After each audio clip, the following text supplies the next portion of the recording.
Okay, alright. So, hello mga ka-Valentine, single ka man or in a relationship. Exciting na naman yung episode natin today. Lalo na para sa mga working moms and aspiring freelancer moms. Dahil for today's episode, we invited another power couple. Sila yung couple na may encourage ka mag-take action. Nakakaya kung hindi. This coach believes in consistency. She proved na hindi mo lagi kailangan pumili between two options. Lalo na if you want both options to work. Our guest speaker is a pioneer OBM coach. She is known for homeschooling her children while freelancing. Isa din siyang malaking fan ng BTS. Kaya ingat sa mga bash ng BTS. Kidding aside, let's welcome the founder of Powerhouse OBM, Coach Daisy Perdodaso and her husband, Chris. Coach Daisy, we want you both to introduce yourself and anong highlight nyo this week? Oh, yeah. Hi, everyone. First of all, thank you to you ladies for inviting us. And yeah, to all our viewers, thank you for joining us. I'm Days. I'm an OBM coach and mentor and also a fractional COO. And then this is my husband, Christian or Bilog, as mas kilala ko siya sa ganung name. Would you like to introduce yourself, what you do? Hi, I'm Chris. I'm a business owner and also a coach. Basketball coach, yeah. Nice. Yeah. Thank you so much, Coach Days and Chris, for introducing yourself. Alright, so papasok na tayo sa exciting na part, yung Q&A portion. Alright, Erica, take it away. So, hi! Thank you for introducing yourself. So, ngayon, mag-start muna tayo sa pinakamadali. So, dito muna tayo about your love story. So, yung first question is, if you can share, how did you two first meet? Yes. You wanna do the Um, honors? Go. Paano ba kami nag-meet? Common friends sa college. Ayun, pinakilala siya sa akin ng friend ko. Then, same ano kami, same area, taga-Cainta. Ayun, so, Nasa neighborhood ang forever, guys. ayun. Nandun na yung pagkakataon ba? So, Ayun, since ay, college. sige. Sige, sorry, continue. Ano Ano, yun? I was just saying, ano kami, college nag-meet and yeah, from there. Ano ko siya, first and Oh, last. In another life na lang daw si Jimin. So, since college, tas hanggang ngayon, oh, sobrang, sobrang cute. So, anong first impression niyo of each other? First impression, ano, cute, gano'n. Yung tapos kasi naging ano, maging friends muna kami talaga. And araw-araw nag-uusap sa landline. Hindi pa uso ang ano nun eh, ang cellphone. Landline lang. So, ayun. May code name pa ako para tumawag sa kanila. Ganun, ginagamit ko yung classmate niya na gay. Para, oh, Kasi strict nga yung mga tita kong teacher. So, ayaw nila mga jawa-jawa, aral daw muna. Siyempre na in love tayo maaga sa college. Tapos, ang kilala lang nilang friend ko na tiwala sila, si Kuya Odi. Shout out sa'yo, Kuya Odi. So, tinatawag siya, ang name niya Odi, para lang ibigay sa akin yung phone. Yeah, impression ko sa kanya, cute, tapos funny, saka ano talaga, ang lapad ng shoulders niya. Ang sarap ilublog yung ulo. Ang sarap pagpaaka, parang comforting, para ako may personal teddy bear. So, ayun. Hala, ang cute. When given doon, nag-start kayo as friends, tapos na-develop lang along the way. When did you realize na parang, okay, siya na talaga. Given first kasi. ah, ano, um, parang ano, na-develop siya. Everyday kasi nag-uusap kami. Then, ayun, tapos nagkakaroon na ng care. Tapos, every magka-text and magtatanungan. Tapos, ano, Grocery. tapos, ano, minsan nag-grocery sila nung lola niya. Ano lang, malapit lang kami doon kung alam niyo yun siguro sa may Cainta, yung Evergotesco, doon lang kasi kami nakatira sa likod doon, sa Riverside, kung tumawagin. So, sabi niya, nag-text siya sa akin, nandito ako ngayon, Chubby, sa Ever Gotesco. Then, ayun, nag-grocery sila. Tapos may nakita ko, no, Chips. chips ba yun or candy yun, alam ko yung Chubby. Inabot ko sa kanya. So, siguro, at least, palihim lang yun. Oo, patago Kasi kasi patago alam lang talaga, hindi talaga alam. mapagtagong palihim na pagkikita. Ako siguro when I realize na it's something, well kasi medyo wala akong point of comparison kasi dalagang Pilipinas. Hindi. Kasi nung unang boyfriend ko siya talaga, ano lang, siguro kasi college yun, no? So, syempre, pag graduating na, so since second year college kami nag-meet, dire-diretso na. Tapos, nung graduating na, parang nalaman din eventually. Tapos, kinausap kami, ganun-ganon. Tapos, ayaw una nung family ko sa kanya. Talagang, you and me against the world. O dahil napaka-compliant natin, sumunod ako. Pero alam mo yun, minsan talaga, wait lang, alala ko. Minsan kahit gusto kong sundin sila, sinunod ko naman, pero daily, malungkot ako, na parang buhay ko to. Bakit? Anong tumatawid ako ng overpass ba yun? Yung bridge. So, naiisip ko na parang ang lungkot ko na susundin ko lang ba sila? Paano yung happiness ko? Doon ko na-realize na hindi I need to fight for this and then see how it goes but at least hindi ako mag-regret. So talagang kami, you and me against the world, kinausap niya yung side ko para makuha yung loob nila. So dumaan din siya sa karay, hanggang eventually now, okay na lahat. Mas kampi na sila sa kanya kaysa sa akin.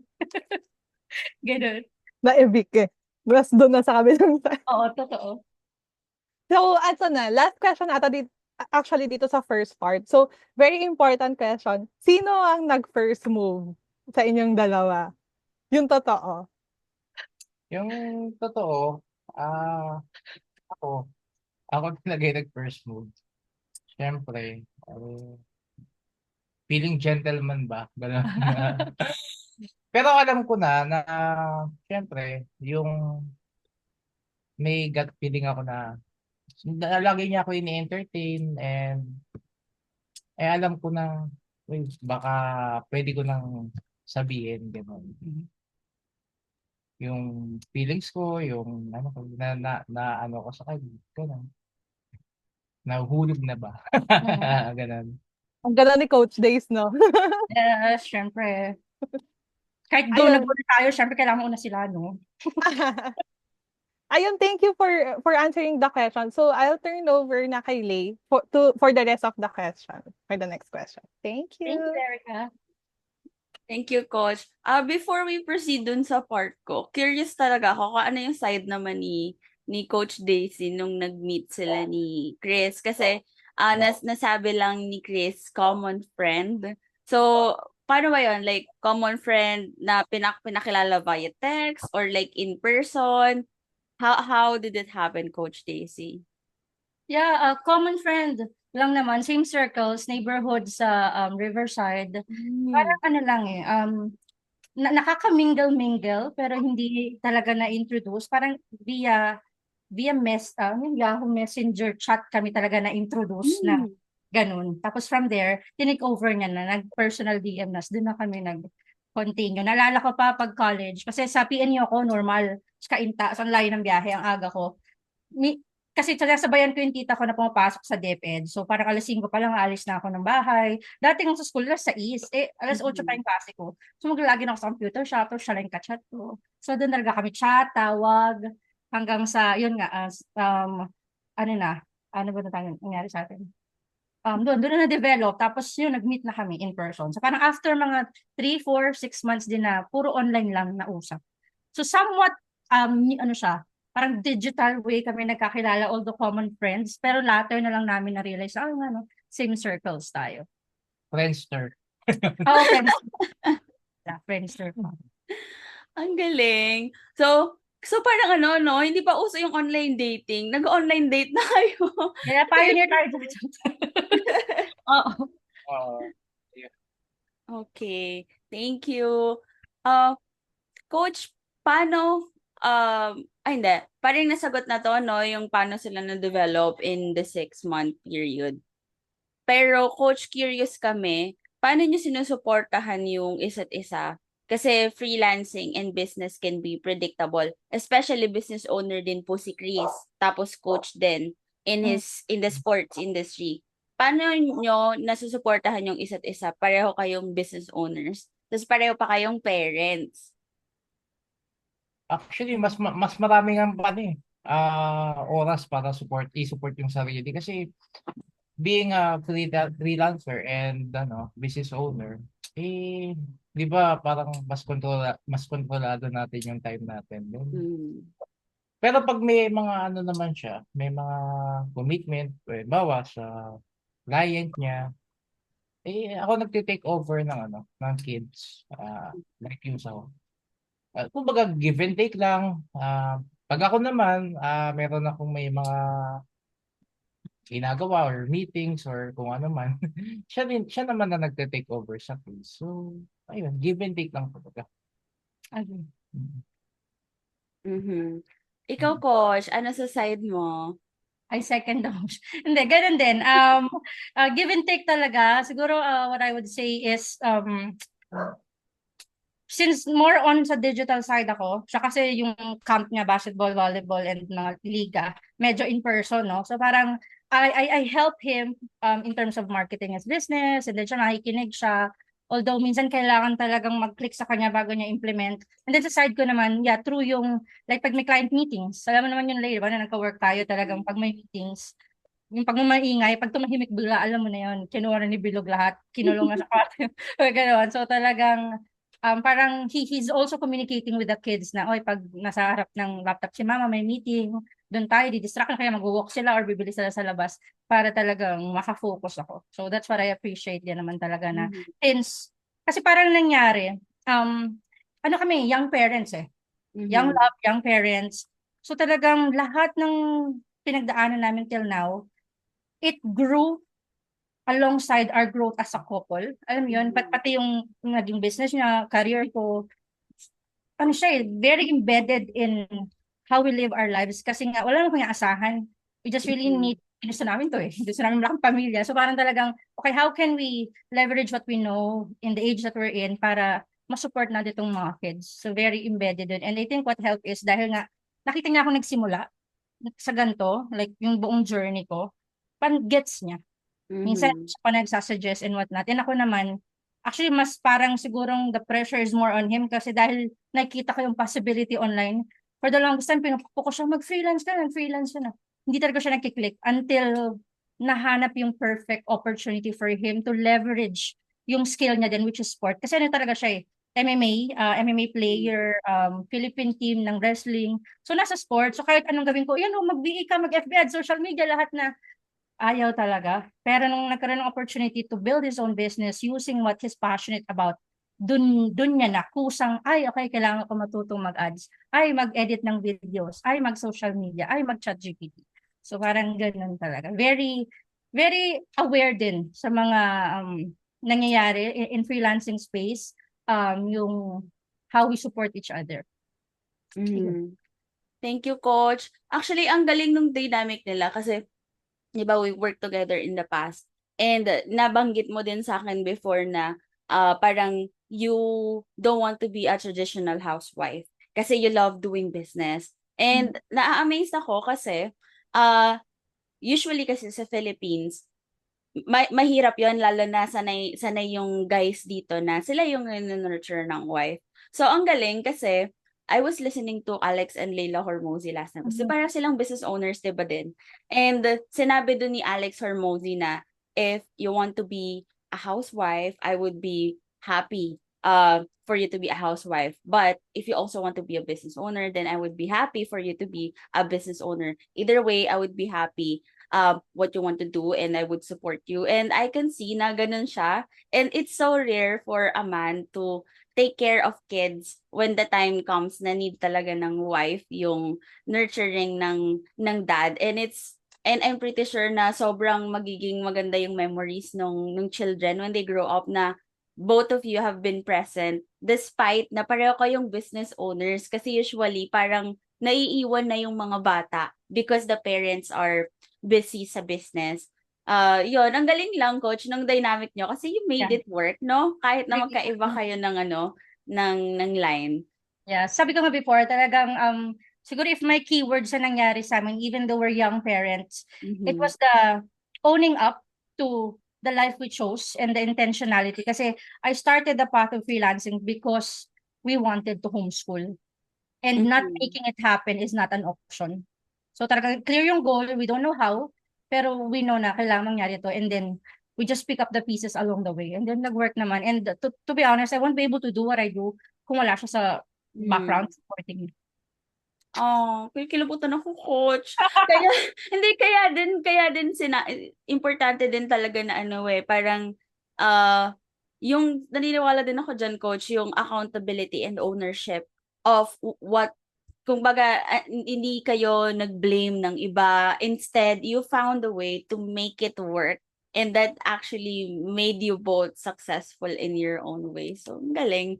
So, coach, do you think being together, let's say sa personal and professional side, did it help you grow? Like professionally, personally, and we want to hear it both from you. Okay. Mhm. Mag-grow. Syempre, kasi lahat naman ng ginagawa ko, kino-consult ko din sa kanya. Then, Mhm. sinusupport naman ako. So, unti-unti, syempre, hindi naman biglang ano. Pero, ang pinakamahalaga lang naman kasi is yung he supports me always. Yun lang. Kumbaga, ano lang, Mhm. pag hindi yung mga hindi niya lang sinusupport, syempre yung mga ano po, yung mga ginagawa kong tingin niya hindi maganda. So, ayun, yun lang. I think Mhm. naman nag-grow naman ako dun. Yeah. Later ka. Oo. Sige, Ikaw. ako. Professionally, yeah, definitely. Kasi ang talagang pag may idea ako, kinoconsult ko sa kanya. Alam ko sinasabi niya na parang, di ba, parang heed the advice of people who are already doing what you want or na-achieve na yung gusto mo. And even though hindi siya yun, iba yung validation or acknowledgement that I get if I know na my spouse, my partner in life, is aligned with where I wanna go. Yung support Mhm. na yun, crucial eh. So, dun talaga ko nag-grow in that aspect, learning to listen to his side of things. Kasi very stubborn ako. Talagang sa utak ko, pag ito yung way, ito yun. Mhm. Talagang kailangang matinding debate bago mabali yung toros ko eh. Para mabali, bago mabali yung ano. So, minsan nagka-clash talaga kami, pero I think throughout the years, we've come up with a system na din or structure on how to navigate our yung mga tendencies and personality differences. So yun, that's one. Another is, personally naman, yun nga, mas naging open ako. Less stubborn. Although stubborn Mhm. pa rin, pero less stubborn in a sense na, kasi napatunayan ko eh, yung mga, alam mo yung moment sa career mo sa freelance business mo, na alam mong itong moment na to pivotal kasi it's gonna change the trajectory of the next step. So yung mga big things like that na you just have that gut feeling. I always consulted with him and then although at the end of the day lagi nasabi ko bahala bilog pero ako ito yung thoughts ko dyan and then kung ano mang maging desisyon support pa rin naman siya and more often than not at least before I learned a lesson um when I consulted something to him and then iba yung view niya sa view ko, syempre I took that in consideration pero dahil stubborn tayo, mas pinanindigan ko yung akin. This is my life eh. Hindi na may pwede si... So, nung pinurso ko, nahihirapan ako. Huwag kang umiyak ko sa dulo. And then Mhm. proven ko na siya, parang 3, 4 na beses na yon. So, di ba sabi nila, if the same patterns keep repeating, it means that you haven't learned the lesson. And I think the lesson there is to listen. Yes, clear ako, pero walang mawawala if I also really take into consideration yung thoughts niya. Kasi the moment I did, it saved me a lot of heartaches talaga. Then Mhm. pag nagkakamali ako, saka ko lang marirealize, o nga no, sabi ni Bilog ganito. Tapos pag nandun na kami, sabi niya, kasi hindi kita kinig eh. So siya na yung nasa upper. So, kasi dapat nakinig ka yan tuloy. Ngayon, alam mo na. Sabi ko, yun nga eh. At least alam ko na ngayon. Pero yun, talagang being more open sa ideas niya, being less stubborn, and ano pa ba? How did I grow? Ayun, yung pagiging spontaneous. Kasi nga dahil napaka-structured kong tao, kami nakaplano na yung weekend ko, tapos biglang, kape tayo. Ay! Crisis talaga ako. Bakit ganun?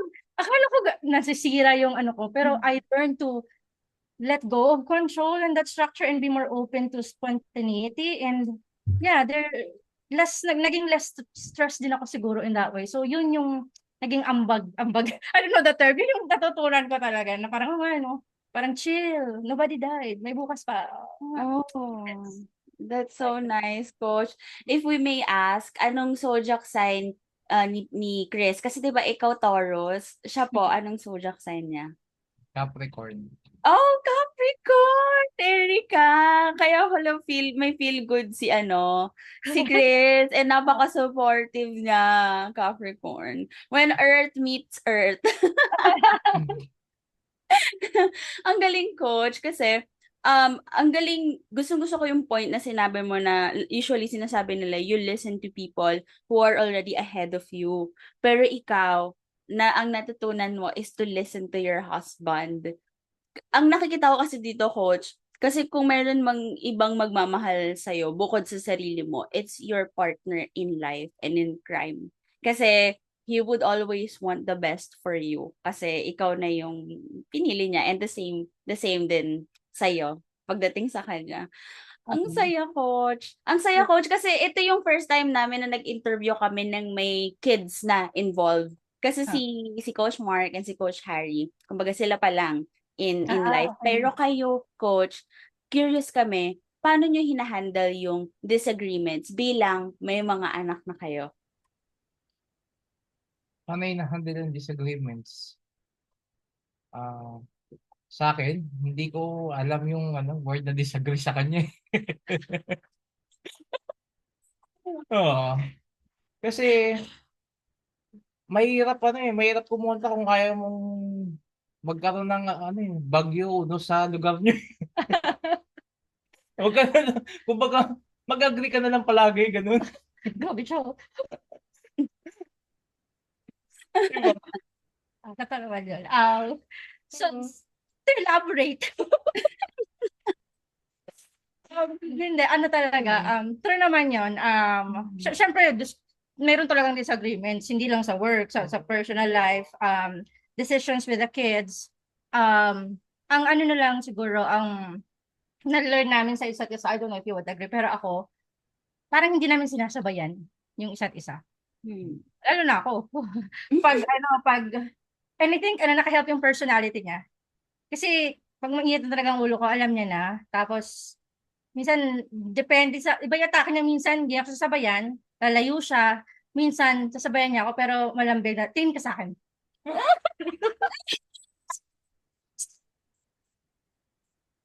Nakikita ko doon, para kayo ako lang ituloy ito, Erika.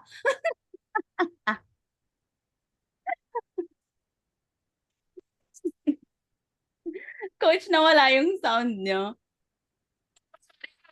Minsan, pag mainit ulo, or hindi kami, disagreement kami, minsan, atake niya, dinagtahil ka sa akin. Siyempre, resist ko kasi alam ko na magiging outcome. So, tumigil na ako, ngiti na ako. So, parang gagaan na, magkakaroon na siya ng entry point na Saka mahilig siyang pag yung strategy naman niya is parang hindi ako sasabayan, papalamigin niya muna. Ako talaga ko hindi ako lalapit. Spitfire ako, sasabihin ko yung gusto kong sabihin. I say what I mean what I say. At least honest ako. Pero pag nakita kong, ay, parang saktan siya doon or mali, magsasorry naman ako, pero later. Kailangan panindigan. Ganon. So, parang, pag may mga ganong moments, bigla na lang yan, pag parehas ng malamig ulo namin, biglang, Bilog, nasa taas siya, dito ako sa baba. Bilog, ano? Come here, ayoko. Pero yan, tatawagan niya ako, tuusap ko, kaya minsan, labas tayo, coffee tayo. Yun talaga, yung coffee na yun, coffee. Sige na. Tapos doon ako mag-uusap. Tapos lagi niyang opening. Sige, magsalita ka. Makikinig lang ako. Tapos ko din makikinig ka muna. Ganon siya. Very, I think part ng personality niya. And yun lang din appreciate ko kasi ano talaga, he's humble enough to let me take the lead kasi alam niyang mas lalala pag sinabayan niya. So, yan. Sobrang sweet. Nainggit talaga ako, Erica. Ayoko na ituloy. Malapit na. Okay lang yan. So coach, since may mga ganyang instances, and actually ang galing kung paano niyo siya hinahandle, na hindi niyo na lang sinasabayan, paano kayo nagsiset ng boundaries between work and personal life? Like, we want to hear ano yung different approach nyo sa work and personal life, and how do you set boundaries? Set boundaries. Ako kasi parang, lagi naman ako available para sa kanila kasi meron naman ako mga taong gagawa para sa akin. Tapos, ako talaga mas gusto ko na kasama sila lagi. Kasi, ay, ang ano ko mabilis lang naman ang buhay, di ba? Para, kaya nga yung mga taong sobra-sobra sa kumbaga yung nandun lagi sila sa work nila, yung wala silang inisip kundi yung money, money, money. Pero kung iisipin mo kasi mabilis eh. Ako nga nagulat ako kasi mga teenagers na yung mga anak ko. Tapos before, andun lang ako sa place na yun eh. Yung 17 years old lang ako, 16 lang ako. Parang wow, andito na ako ngayon sa ano, dito na Senior ka. hindi naman senior, parang akala ko 16 pa din ako or 17. Yun, parang mini-maintain ko na lang din kasi parang at least kahit na mag-asawa na kami, at least parang isipin mo pa rin girlfriend mo pa rin, parang alam mo yun, nandun pa rin yung ano mo, yun, may love mo sa kanya, gano'n. Ayun. Kasi mo today, charot. Hindi, ganyan talaga yan. Yeah, ano talaga kasi ano, siguro one factor why we work is because we're both only child technically. Ako talaga only child, walang kapatid. Siya, sa mama at papa niya, only child siya. Although may kapatid siya sa mama side, papa side. And then, kaya rin siguro kami binigyan ni Lord ng maraming kids kasi alone daw. Pero ayun, yun, very ano siya, present. Totoo naman talaga. The usual na ano, na parang siya yung tawag nito, pag mga cool stuff sa kanya, ako yung nagdi-discipline, yung the usual dynamics. But then in terms of setting boundaries sa work, mas intense ako talaga, you know, like, siguro one way is, yun nga, really, communication is very important, especially pag may meetings, calls, so talagang mahalaga yung kailangan mong asikasuhin, kasi ako yung, kailangan hindi ako madidisrupt sa flow, kasi masisira talaga. So, communicating that with him, and then him helping me in reinforcing that sa kids, na talagang, pag may call, may meetings, nandyan siya to support. Another is, ano ba setting boundaries? Sa client side, kasi nga dahil very, very all in ako pag client work. To be honest, minsan talagang nauna ko yun than my rest. Kasi nga gusto ko, parang what I commit to, I need to, deliver. So never, parang may line pa nga ako, di ba, na parang I don't stop when I'm sleepy. I stop when it's done. Kasi ayoko nang may backlog or whatnot. So, he really helped a lot in terms of helping me set boundaries kasi bigla na lang siyang mag-open nung parang ano na yan, sobra na yan, hindi ka na nakatulog. Or minsan pag nag-ano ko na, nag-rant ako ng mga kailangan kong gawin, mga challenges, blah, blah, blah, tulog ka muna. Nagaganon siya. So parang, syempre, pag depende rin sa mood ko minsan, tulog. May mga ganong moments. Pero pag inisip mo, ayun nga, no, parang he teaches me to relax, and because of that, parang nakadagdag siya sa filter ko in getting clients na, kailangan si client din talaga sundin na ganitong oras lang ako, anything beyond that, dapat sa sarili ko na, sa pamilya ko na, para hindi ko mainis sa work na ginagawa ko. So yun, really structures, honoring the schedules, the commitment, and more for me, it's also honoring yung boundaries I've set sa client work so I could fulfill this other side sa life namin, sa dynamics. Kasi minsan pag work talaga, all work ako eh. And diba, it's just an aspect of who we are. There's a lot more to us. So really, being with him helped me realize na I should know when to full stop on work and then honor the commitments on this other side. So I think that really grounded me. Thank you, Coach. Actually, super gusto ko yung dynamics nyo, lalo na nung sinabi ni Chris na life is too short to worry about money all the time. Kasi totoo po, time passes so fast na hindi mo mamamalayan ilang taon na pala yung nakalipas if you're hyper-focused on, yun nga, yung career and money. Na-realize ko din yan, parang ang bilis, 3 years na din pala ako dito sa freelancing space. Tapos, parang in the long run, what really mattered is actually yung mga mundane moments, yung mga typical moments, yung micro moments that make life so meaningful. So, gusto ko yun, parang nababalance na yung pagiging mompreneur mo, boss mom, ganun. Kasi very, coach dominant talaga yung pagiging business owner mo. Tapos, ginaground ka niya na sobra na. So, you have to be healthy. Ang galing lang ng dynamic kasi usually, ang nangyayari dyan yung babae yung nag-ground sa husband, pero sa inyo, siya yung nag-ground while also being able to do what he's good at dun sa business side. So, ngayon, Coach, ibibigay ko na yung floor kay Erica so she can ask you the next questions na.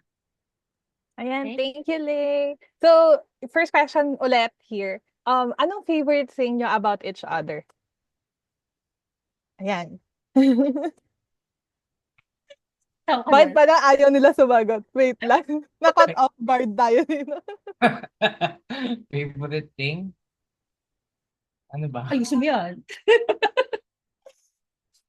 Ang favorite thing ko sa kanya is number one is minsan nagsusungit-sungitan pero totoo naman gusto niya talaga magpalambing ganun. Gusto niya magpayakap ganun. Yun naman talaga eh. Di, sabi ko, minsan kasi ano yan, talagang hahanap ng paraan niya para magalit siya. Oo, lalo't bawa yung mga naglalaro kami ng mga anak ko, magkakasabay, tapos siya wala siyang ginagawa. Feeling niya alone siya. Oh my God. Magwawala, magagalit siya, biglang hihiyaw yan. Tapos pag natapos ko na yung bonding ko sa mga kids ko na may nilalaro kaming game, doon nakakitin ko na siya, tapos saka yakapin ko, tapos ko, hindi, hindi ganun. Akin lang eh. Doon na at least natutuwa ako sa ganun talaga na parang itong asawa ko, Pabebe. Ay, sorry. di ba? Alala mo yun. Nawala tayo. Guys, wait lang Okay lang. Ayun. Ayun. Wala, sila sila. Wait lang, guys. Wait lang. Narinig ko na Nakikita wala yung namin. Oo. Grabe naman yun. Sabi, nilaglag mo ako. Wait lang, ladies, nawala yung camera ko. Ma-edit na. Yun tuloy. Napatulak kasi ako na Nasira yata sa matanggal Hindi mo lahat. in-expect, Coach Days. Oo, grabe naman. Gusto ko lang gano'n. Nadamihan natin yung ganyan. Wait Coach, lang, late. Coach, kita ka pa rin naman namin. Okay, sige. Hindi lang natin kita yung sarili natin. Hindi pa, sige, may babalik yan. Hindi yung saksak. Natanggal yata yung sa Ayun. Huwag mo nang gano'n. Sige, ka nang gawin mo. Sige, tuloy mo na Sige lang. lang, okay lang, late. Tuloy mo na lang. Ayan, Coach, ngayon na kayo nawala, pero okay lang yan. Sige, wait lang. Yeah. Ayan. Okay. I think we're good. Ayan, okay na. Ayan. Nice. Grabe naman Sige. sa pasabog ito. Coach Days, panahon mo na para bumawi. Ano sa'yo? Ano ba yung akin? What I like, hindi, yung ano niya talaga, yung pagka-fun niya. Hindi talaga, nakaka-light. Kahit anong galit ko, tignan ko lang siya.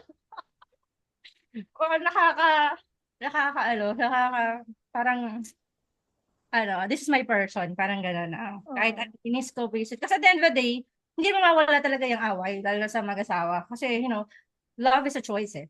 So talagang, syempre may moments na talagang bullshit na bullshit. Tapos biglang ma-realize mo, hindi talaga, he got my back. Tapos, yeah, what I like about him is, yung willing siya talaga to initiate the conversation. Yung mga gano'n, usap tayo. For me, it helps a lot eh. Lalo na sa tulad kong matigas ang ulo. Parang alam mo yun, may nag-e-effort na talagang mag-ayos. Naalala ko nung mag-boyfriend pa kami, team song namin, ano ba yun, yung I don't wanna go to bed mad at you. Yung kay sino yung Si Asher. Kay, Si Usher. Tapos yeah. biglang, siya ba Neo? Neo yata yun Or something. Basta gano'n. Parang Tapos, Neo ata. or I forgot na. Basta lumabas yung panahon natin. Anyhow. Tapos biglang merong early stage siya ng mag-asawa kami. Siguro mga 2-3 years pa lang kami. Siyempre ako very structured. Ako, team song natin. Ba't natulog to? Magkaaway pa kami. Boy, ako di ba go to bed? So yung mga gano'n nag-initiate siya ng conversation para maayos yung things. I like that about him. So yun nga, he grounds me and he makes me let loose. Very supportive. Ang cute. So, ayun, given nga na may structure, tapos parang very structured kayo as a person, tapos marami kayong ginajuggle na responsibilities. And you also said that love is a choice. I know briefly na answer nyo na rin to, but baka lang din meron kayong ma-add. How do you actually parang try to or work on staying in love? Sige. Gusto mo, ito talaga, dapat gagawin nyo pa rin yung feeling mo, teenager pa din kayo. Like yung, siguro, parental guidance, dali mo siya sa sa motel, ganun. Ganun. Seryoso yun. Ipapafeel mo sa partner mo na special pa din siya. Kahit papaalala mo na, my God, yung tipong feeling niya teenager pa din siya. Kasi, di ba, habang tumatagal, one time pumunta kami dun para pagpasok na, ba't tayo nandito? Tapos kinikilig-kilig pa, di ba? Parang, di ba? Yeah, very siya mag-explore, guys. Ganun. So, Kumbaga, pwedeng gawin yun ng ibang Yeah. mag-partner. Siyempre, hindi naman porket may edad na kayo, mag-act na kayo may edad, no?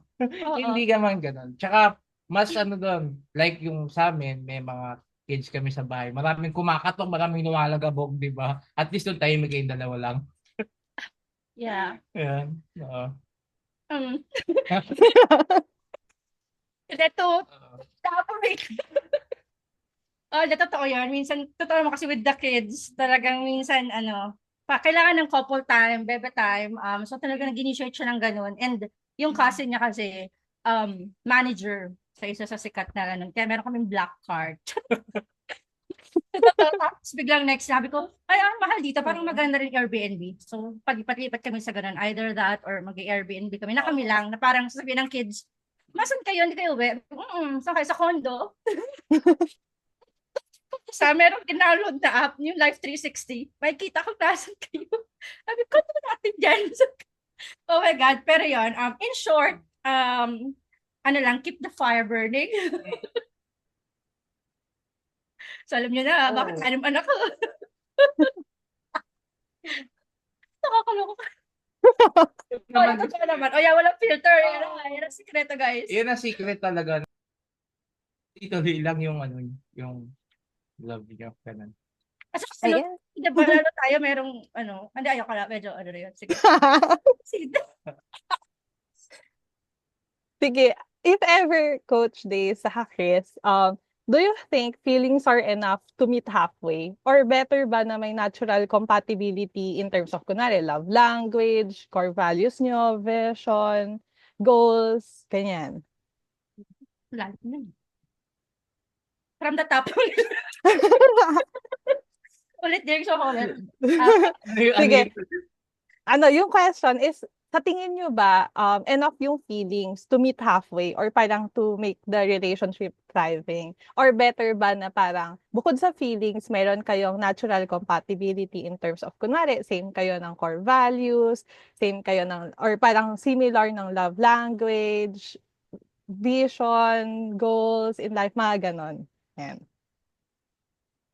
Ah, I think ako naman kasi mahilig talaga ako makipag-meet halfway lagi para ayun, mag-proceed sa actually nakakaano din naman talaga yun, nakakatulong din talaga yun. Yung nire-respeto namin yung bawat isa. Yun lang. Parang naubos kasi yung brain cells ko dun sa last question, guys. So, medyo naghahang na ako. Kasi, ano yan, parang feelings enough? No, it's not enough. More than feelings, ano talaga, it's a commitment eh. Yung commitment mo to really choose this person over and over again despite everything. Yeah, it is the choice to stay committed. It's the choice to forgive. It's the choice to compromise. Bonus na lang kung compatible kayo. Hopefully, di ba, sa dating stage and medyo na-consider mo yon. In our case kasi talaga, I think anong ibabaw sa amin, I mean, to be honest, for me personally at least, anong ibabaw talaga sa akin nun was emotion talaga. Alignment ng values. Talagang, talagang grabe yung passion ko rin talaga nun. In love si ate. And then yun nga, and then upon, having kids, reality hits. Parang, shocks. Hindi pala siya all rainbows and butterflies. Ang hirap mag-adulting. Lalo my kids. So it's filled with, thorns and obstacles, but knowing na you got your person who also chooses to choose you every day helps make the journey fulfilling. And yun nga, pag nalampasan yung struggles, na nag-grow kayo together, and I think it strengthens the relationship and the bond as well. So, yun. Definitely, feelings are not enough. Nasa tao yan, guys. Okay, maniwala sa mga nila. Choice nyo yun. Pagpapatigan nyo yan.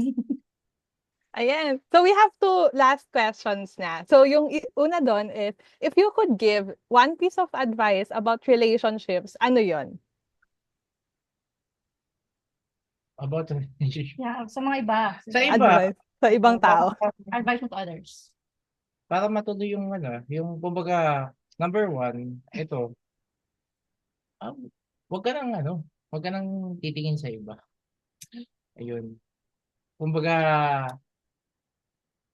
ako kasi parang nung nag-decide ako na siya na talaga, sabi ko, tama na tong mga kalokohan ko, hindi naman ako, good boy, pero syempre, eh, kumbaga iwasan mo yung tukso ba? Yung ganun. Ayun, guys. Alam niyo na yan. Guys and girls, actually. Kasi yan sobrang bad boy nung teenager siya. Kaya lagi kami nagko-pull off. Tapos, pero in fairness naman nga, nung nag-commit na siya, wala na. So, yun naman ang talagang something to be proud of. Siguro for me, if this is really your person na you choose to spend the rest of your life with, accept that person, wholeheartedly.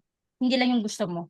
Pati yung mga ayaw mo at yung mga hindi mo pa alam na meron yung taong yan. Kasi for sure darating yan. Kasi usually pag dating stage, nakikita lang natin yung maganda eh. And maybe some challenges, pero there's definitely a lot to uncover with that person, especially yung mga darating sa buhay nyo as a couple, first time yung ma-experience together. So really just, embrace that person wholeheartedly. Honor the commitment that you made. For me talaga yung promise kasi parang nowadays parang wala na lang eh.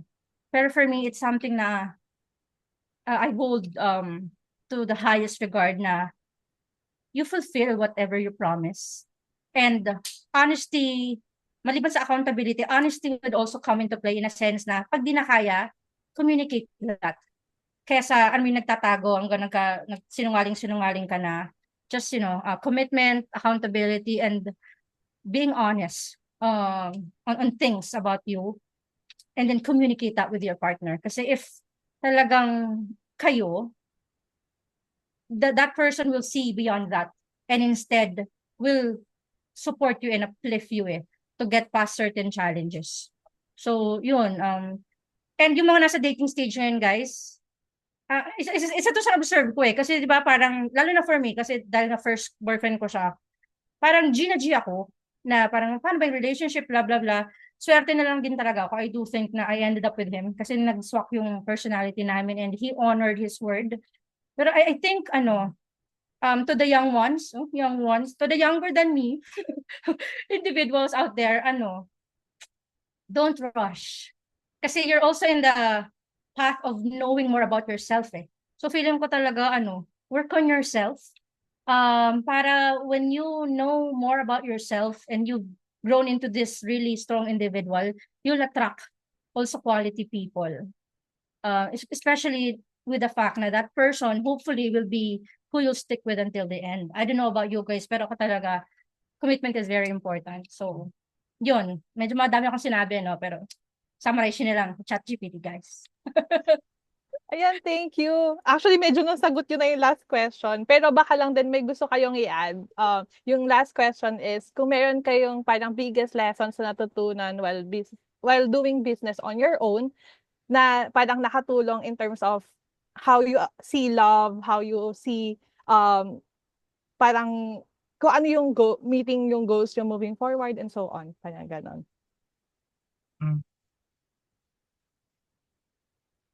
No, silab. Syempre, sa akin nire-respect ko siya palagi. Tapos, pag may mga lakad siya, kina-cancel ko yung mga lakad ko para pag-drive ko yung asawa ko, no? And, tsaka, importante lang naman is, yun lang, nire-respect mo talaga yung partner mo. Yun. Parang nailab ako lalo ngayon. So, alam nyo na. And then, ulit, sorry, yung question is, ano yung, Parang biggest lessons na natutunan nyo while doing business na nakatulong with how you see and approach love, pati din parang married life in general. yeah, I would agree with, kasi diba respect is earned so, for me, choose the person that chooses you all the time, but then do the same thing to that person. Kasi all the rest will follow. So, that one. And, naturally na lang na they would wanna naturally, really show respect, really compromise. Pero don't abuse that din. Kasi nga, siya, give and take. So, lagi ang pinipili, ikaw din dapat. And then, kung parehas kayong willing to, then you take turns.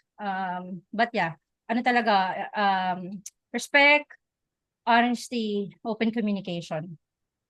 And that would all trinkle with everything. And don't forget to inject fun. Yeah, pero, because, it makes us young. True. Ayun, guys. So, yun, thank you, Coach Days and Chris. So, I'll give the floor na kay Lay for the recap.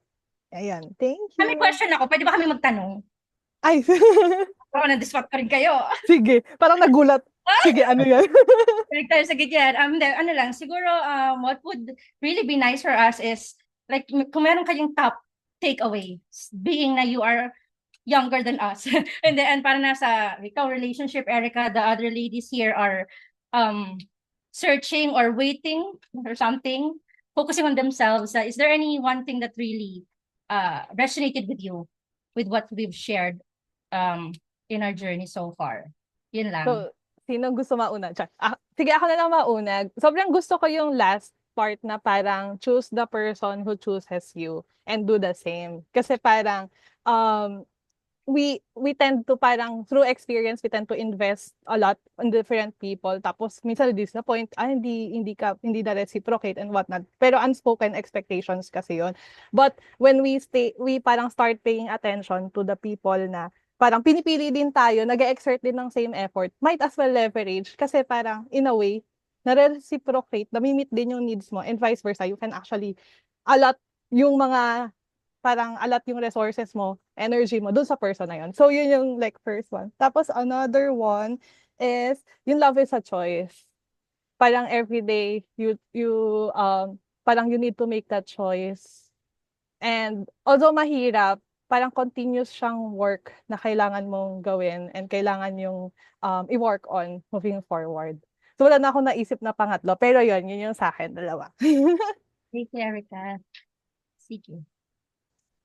Go, Jabel, ikaw next. Kaya ako, okay.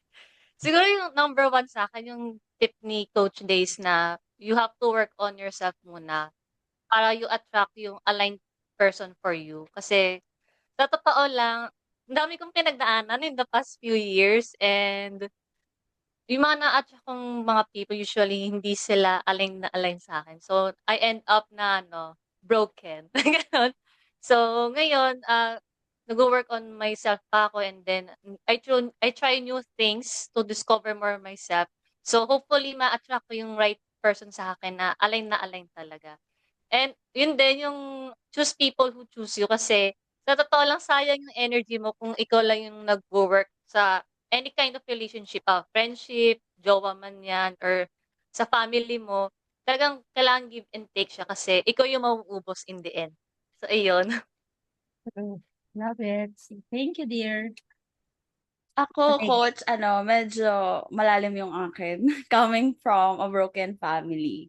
So, yung sa akin, Coach, gustong-gusto ko yung values ni Chris. Kasi naniniwala talaga ako na, kasi parang, it may, at the surface level, it may look like na ikaw yung leader sa relationship. But when you actually understand both parties, ang nakikita ko talaga ang galing na leader ni Chris. Mukha lang siyang passive at first, pero yung the fact na he always initiates things, he always communicate first, he tries to understand you.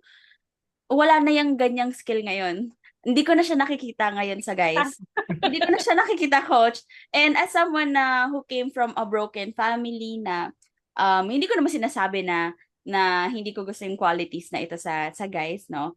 Pero napapansin ko madalas absent yung initiative and yung mauuna kang maging vulnerable. So your partner will feel safe to always be vulnerable with you. Ang hirap ng coach kasi yung the fact na siya yung unang nagpakita ng respect and devotion from the get-go, ang laki nun sa akin.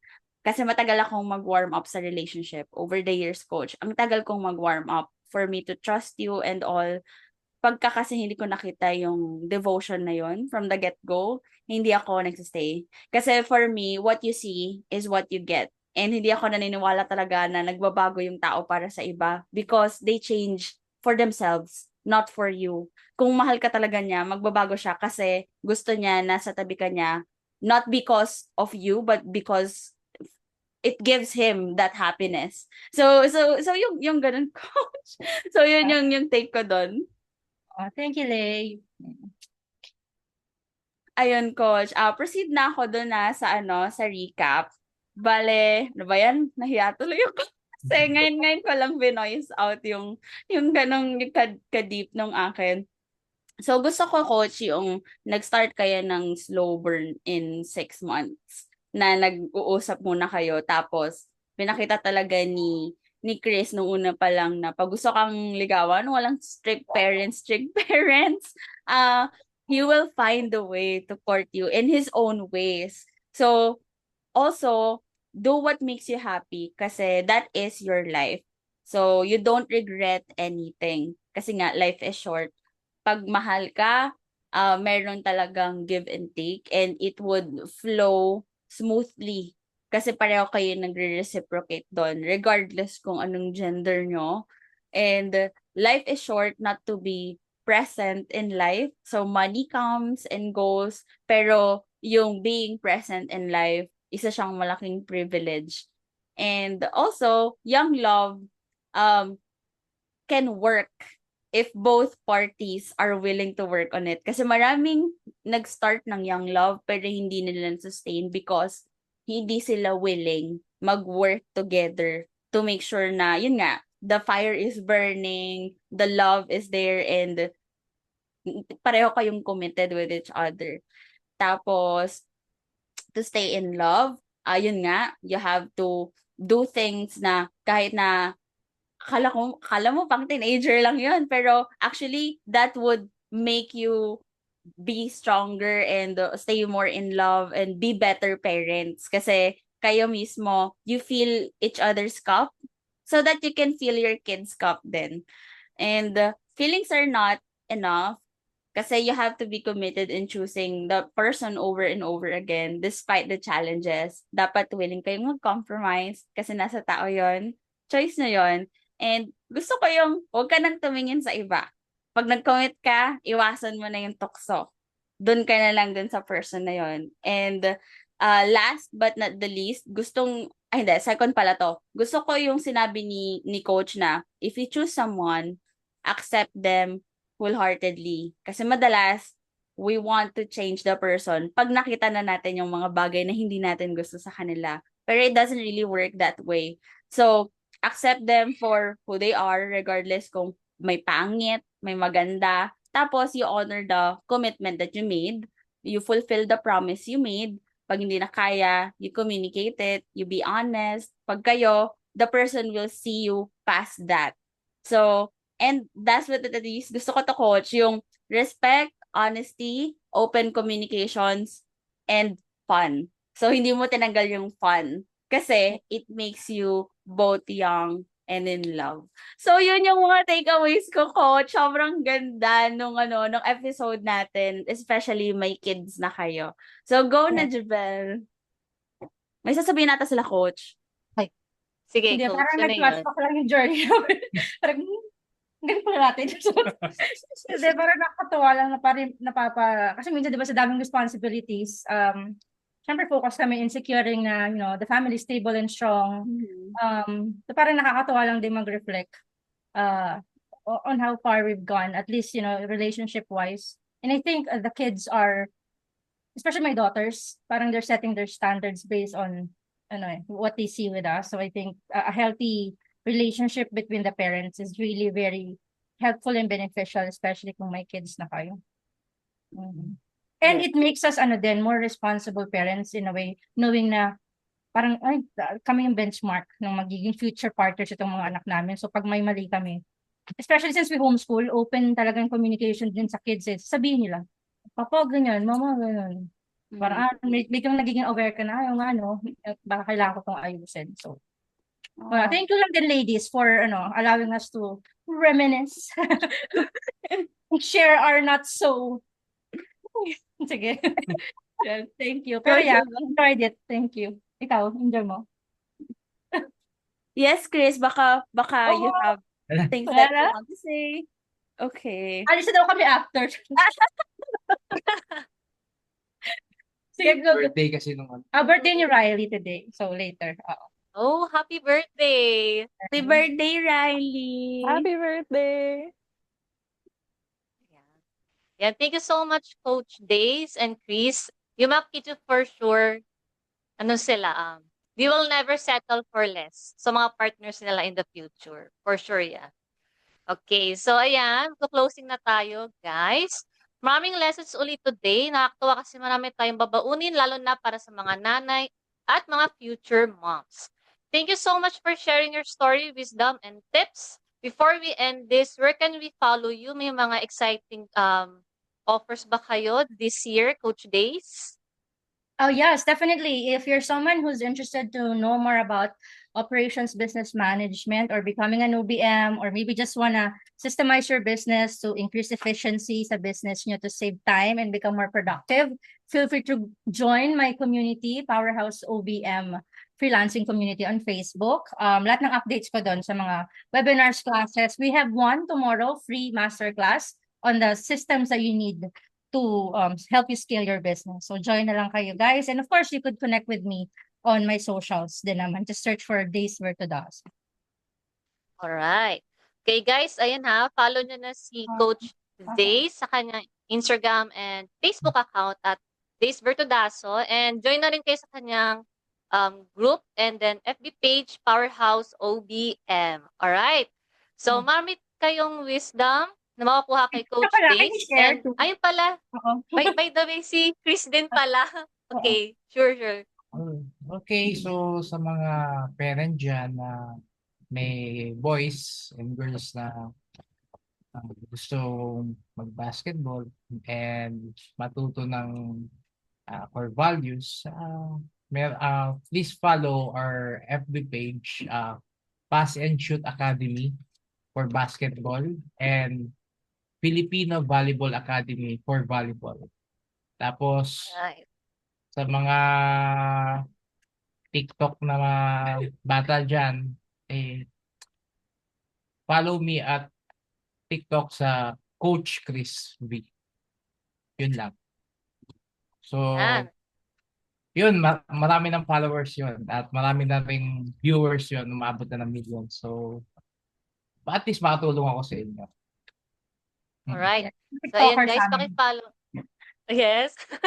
Okay, pakipollow na lang din si Chris sa kanyang Facebook and sa Facebook at Pass and Shoot Academy and Filipino Volleyball Academy.